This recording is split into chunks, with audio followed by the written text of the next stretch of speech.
তখন যদি আপনি বলেন যে পারলে রাজনীতিতে আসেন, পারলে দল করে দেখান, এটা হইল?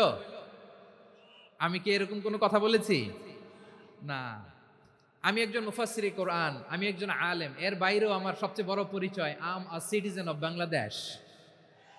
আমি বাংলাদেশের একজন সাধারণ নাগরিক। আমার দেশের যে কোনো সমস্যা, যে কোনো ইনকনসিস্টেন্সি, অসঙ্গতি নিয়ে মত প্রকাশের স্বাধীনতা আমার আছে না নাই? আপনারাই তো বাক স্বাধীনতার কথা বলেন, ফ্রিডম অফ স্পিচের কথা বলেন, বাক স্বাধীনতার কথা বলেন। সো আপনারাই যদি আবার কোনো মন্তব্যের কারণে বলেন যে রাজনীতির মাঠে আসেন, দল করেন, দেখি কতটুকু পারেন, এটা ঠিক হবে না। আবার এমনও অনেক আছে যারা আমাদেরকে পছন্দ করেন না, তারাও ডায়েরি খাতা কলম নিয়ে, মোবাইল নিয়ে, ল্যাপটপ খুলে আমাদের আলোচনা শুনেন। আমি তাদেরকেও ভালোবাসি, কারণ আমার স্লোগান হচ্ছে হেরে যাবে ওদের হিংসা, ষড়যন্ত্র, জিতে যাবে আমাদের ভালোবাসা। যারা আমাদের বিরোধিতা করে, আমাদের ব্যাপারে ঘৃণা ছড়ায়, তাদের জন্য আমাদের বুক ভরা দরদ আর ভালোবাসা আছে না নাই? কারণ ভালোবাসা দিয়ে যা জয় করা যায়, কঠোরতা দিয়ে তা পারা যায় না। তো যারা বিরোধিতার জন্য আমাদের আলোচনা শোনেন, তাদেরকে ওয়েলকাম। যারা আমাদের আলোচনা আউট অফ কনটেক্সট নিয়ে এক জায়গার মাথা আর এক জায়গার লেজ জুড়ে দেন, তাদেরকেও ওয়েলকাম। গত সপ্তাহে আপনারা জানেন খুলনা বিভাগের প্রোগ্রাম আমি দিয়েছিলাম যশোরে, আদ্দিন ফাউন্ডেশনের উদ্যোগে। তো যশোরের প্রোগ্রামের এক ভিডিওর পেছনে আমাদের কিছু দিনী ভাইরা 6 বছর আগের এক অডিও ব্যাকগ্রাউন্ডে জুড়ে দিয়ে বিভ্রান্তি ছড়ানোর জন্য সোশ্যাল মিডিয়াতে ছড়িয়ে দিয়েছে। তো তাদের প্রতিও আমাদের কোনো রাগ নাই, ক্ষোভ নাই। তারা হয়তো দিনই তাকাদা থেকেই করেছে, কিন্তু তারা হয়তো বুঝতে পারে নাই এই যে রিসেন্ট আলোচনার ভিডিওর পেছনে 6 বছর আগের অডিও জুড়ে দেওয়া, এটাকে বাংলায় বলে প্রতারণা। কি বলে?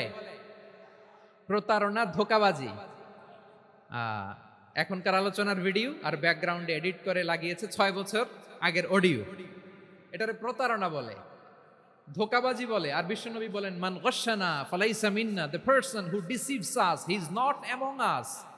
যে আমাদেরকে ধোঁকা দেয় সে আমাদের অন্তর্ভুক্ত নয়। তো বিশ্বনবীর এই হাদিস তারা মনে রাখে না। তো এজন্য শুধু বিশ্বনবীর প্রতি সাল্লাল্লাহু আলাইহি ওয়াসাল্লামের প্রতি সেরেফ ভালোবাসা আপনাকে বাঁচাতে পারবে না যদি বিশ্বনবীর আদর্শ আপনি গ্রহণ না করেন। তার জলজান্ত প্রমাণ আবু তালেব বিশ্বনবীকে অনেক ভালোবেসেছেন আলাইহিস সালাতু ওয়াসসালাম। পলিটিক্যাল শেল্টার, ফিনান্সিয়াল শেল্টার, সব ধরনের শেল্টার তিনি দিয়েছেন, কিন্তু বিশ্বনবীর আদর্শ মানেন নাই। মুক্তি মিলবে? হ্যাঁ, আওয়াজ করে বলেন, আবু তালেবের কি মুক্তি মিলবে? তাহলে সেরেফ ভালোবাসা আপনাকে বাঁচাতে পারবে। ভালোবাসার পাশাপাশি বিশ্বনবীর আদর্শকে মেনে নেওয়ার দরকার আছে না নাই? তো যারা এই সমস্ত কাজ করেন আমাদের ভাইয়েরা, তাদের জন্য আল্লাহ তাআলার কাছে আমরা হেদায়েতের দোয়া করি। আবার আমি দেখেছি আমার গত সপ্তাহের যশোরের আলোচনার একটা লাইনকে কেন্দ্র করে আমাদের অনেক রাজনীতিবিদ বন্ধুরা অনেক ক্ষুব্ধ প্রতিক্রিয়া দেখাচ্ছেন। ওই কথাকে নিজেদের গায়ে টেনে, নিজেদের গায়ে মেখে ওনারা ক্ষুব্ধ হয়েছেন। প্রিয় ভাইয়েরা, আমি বলেছিলাম যে একদল খেয়ে গিয়েছে, আরেক দল খাওয়ার জন্য রেডি হয়ে আছে। তো এখানে কি আমি কোনো দলের নাম বলেছি? বাংলাদেশে 48টা প্রায় নিবন্ধিত রাজনৈতিক দল, কোনো দলের নাম আমি বলিনি। কথাটাকে আমি জেনারেল রেখেছি। দায়ীদের বৈশিষ্ট্যই এটা, দায়ীরা জেনারেলি কথা বলে, যার যেই মেসেজ নেয়ার তারা সেখান থেকে নিয়ে নেয়।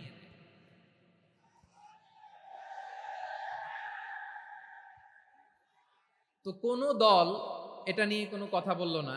আপনারা এটাকে নিজের গায়ে যে মাখালেন, এটা ঠিক হয়নি। আমি বলবো যে এটা খুবই অনভিপ্রেত হয়েছে। কোনো দলকে টার্গেট করে বা কোনো দলের পক্ষে আমরা কখনো কথা বলি না। আমরা কোরআনের পক্ষে কথা বলি, ইসলামের পক্ষে কথা বলি, ঠিক কিনা বলেন? সো একটা জেনারেল কথাকে যদি আমার রাজনীতিবিদ বন্ধুরা নিজেদের গায়ে মাখেন, ক্ষুব্ধ প্রতিক্রিয়া জানান, এতে করে সাধারণ জনগণের কাছে একটা নেগেটিভ মেসেজ যাবে ওনাদের ব্যাপারে। এটা হোক আমরা চাই না। তো আমার প্রিয় রাজনীতিবিদ বন্ধুদের আমি বলবো, কথাটা ছিল ভেরি জেনারেল, এটা নিজেদের গায়ে মাখানোর কোনো দরকার নাই। আমরা এই যে এক্সিস্টিং যে রাজনৈতিক চর্চা, এটা থেকে আমরা বেরিয়ে আসতে চাই। আমরা চাই না এদেশে চাঁদাবাজি, দখলবাজি থাক, ঠিক কিনা বলেন? এদেশে কোনো দুর্নীতি থাক, টেন্ডারবাজি থাক, এগুলো আমরা চাই। আই হেট পলিটিক্স একটা জেনারেশন আছে, এই বেশিরভাগ জেনজি অফ সিলেট, এরা আই হেট পলিটিক্স জেনারেশন। এরা পলিটিক্সকে পছন্দ করে না। তো কেন করে না, এর দায়ভার আমাদের আছে না নাই? আছে। এবং আমরা দেখেছি ক্ষমতার পালাবদল যখন হয়, এক সরকার যায় আরেক সরকার আসে, তখন দুর্নীতির ফিরিস্তি আমরা জানতে পারি, এর আগে জানতে পারি না। প্রতিটা দলের ভেতরেই আমরা এই বাজে চর্চাটা দেখেছি। সো এখন আমাদেরকে শুধরে নেওয়ার সময় এসেছে। এটা এই সুন্দর সময়, নতুন প্রভাতের বাংলাদেশ, নতুন ভোরের বাংলাদেশ, এই সময় আমরা কাদা ছোড়াছুরি যেন না করি। আমাদের শপথ নেওয়ার সময় এসেছে। প্রতিটি দল, নিবন্ধিত 48টি, সবগুলো দলের এখন শপথ নেওয়া উচিত যে আমরা কোনোদিন আর চাঁদাবাজি করব না, টেন্ডারবাজি করব না, দখলবাজি করব না। আমরা সবসময় দেশের পক্ষে থাকবো, সবসময় দেশের পক্ষে থাকবো। সেই কথাগুলো ছিল ভেরি জেনারেল। যে কথাগুলো আমরা জেনারেলি বলি, এগুলো জেনারেলি আপনারা নিবেন। আমার রাজনীতিবিদ বন্ধুদের কাছে এটাই আমার কামনা। আর এই জাতীয় বার্তা যখন আমরা দেই, তখন যদি আপনি বলেন যে পারলে রাজনীতিতে আসেন, পারলে দল করে দেখান, এটা হইল? আমি কি এরকম কোনো কথা বলেছি? না। আমি একজন মুফাসসিরে কোরআন, আমি একজন আলেম, এর বাইরেও আমার সবচেয়ে বড় পরিচয় আম আ সিটিজেন অফ বাংলাদেশ। আমি বাংলাদেশের একজন সাধারণ নাগরিক।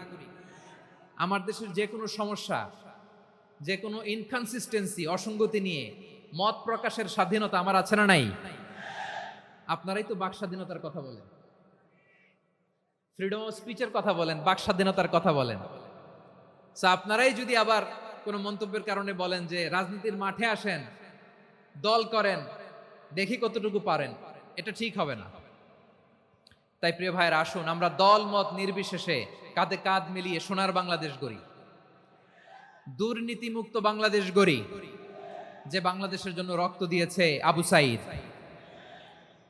যে নতুন ভোরের বাংলাদেশের জন্য রক্ত দিয়েছে মুগ্ধরা, যে নতুন বাংলাদেশের জন্য রক্ত ঝরিয়েছে 24-এর যে গণ অভ্যুত্থানের প্রত্যেকটি শহীদারা আওয়াজ করে বলেন ঠিক কিনা? আল্লাহ তাআলা আমার দেশকে তুমি নিরাপদ করো, শান্তিময় করো।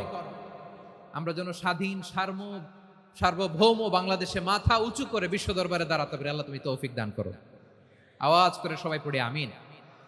প্রিয় ভাইয়েরা, আমি আর কাল বিলম্ব না করে আসুন সরাসরি মহাবিশ্বের মহাগ্রন্থ, মহাবিশ্বয় মহাগ্রন্থ আল কোরআন আল কারীমের তাফসীর শুনি। আমি আজকের এই চমৎকার রজনীতে আলোচনা করবার জন্য সূরাতুল আহজাবের 45-46 এ দুটি আয়াতকে চুজ করেছি। এ দুটি আয়াতের আলোকে কিছু কথা আপনাদের সাথে শেয়ার করব। আওয়াজ করে পড়ুন ইনশাআল্লাহ। তার আগে আসুন একটু দেখে নিই আপনারা কে কোথা থেকে এসেছেন। আপনারা সুনামগঞ্জ জেলা থেকে কারা কারা এসেছেন দেখি। সুনামগঞ্জ, মাশাআল্লাহ মাশাআল্লাহ মাশাআল্লাহ, ঠিক আছে, হাত নামাও। সুনামগঞ্জ গেল। হবিগঞ্জ, হবিগঞ্জ, ঠিক আছে, হাত নামাও। মৌলভীবাজার, দেখি মৌলভীবাজার, মাশাআল্লাহ, ঠিক আছে। এবার সিলেটের কারা কারা দেখি।